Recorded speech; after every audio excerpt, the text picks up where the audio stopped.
ఈరోజు ఆంధ్రప్రదేశ్లో కూటమి ప్రభుత్వం అధికారంలోకి వచ్చాక ఏ విధంగా మహిళల్ని, రైతుల్ని, విద్యార్థుల్ని మూకుమ్మడిగా అందరినీ కూడా నిలువునా మోసం చేస్తున్నారో మీరు అందరూ గమనిస్తున్నారు.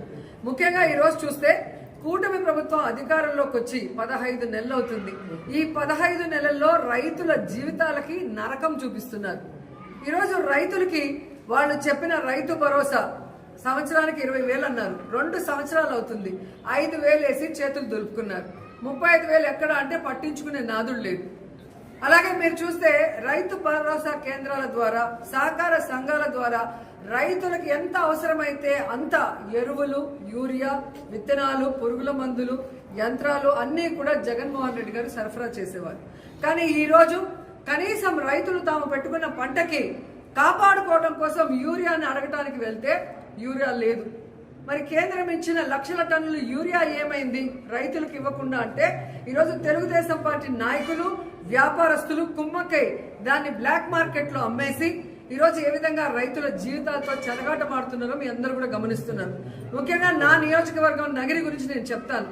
స్టేట్ అంతా ఎలా జరుగుతుందో మీకే అర్థమవుతుంది.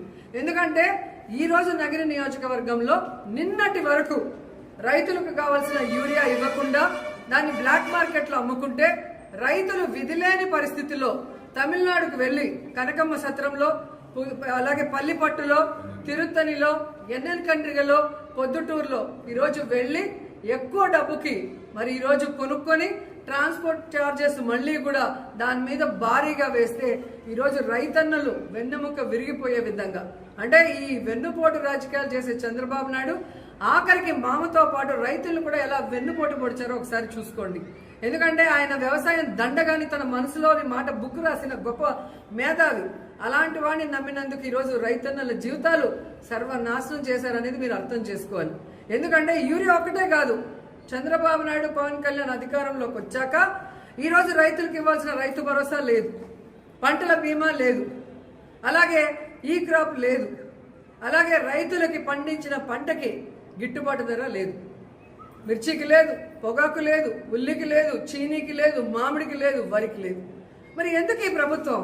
దేనికి వీళ్ళకి పదవులు? చేతగానితనం ఉన్న వీళ్ళకి ప్రభుత్వం నడిపించడం చేత కాకపోతే దిగిపోవచ్చు కదా. మొదటిసారి ముఖ్యమంత్రి అయిన జగన్మోహన్ రెడ్డి గారు ఎలా రైతు భరోసా కేంద్రాలు తీసుకొచ్చారు, రైతులకి వాళ్ళ గ్రామాల్లోనే అన్ని ఎలా అందించి వాళ్ళకి అన్ని రకాలుగా అండగా నిలబడ్డారు. మీరెందుకు ఈరోజు ఇంత సీనియారిటీ ఉందంటారు? 4 సార్లు ముఖ్యమంత్రి అయిన మీకు ఎందుకు రైతుల్ని కాపాడుకోలేకపోతున్నారు? రైతు సమస్యలు ఎందుకు తీర్చలేకపోతున్నారని అడుగుతున్నా.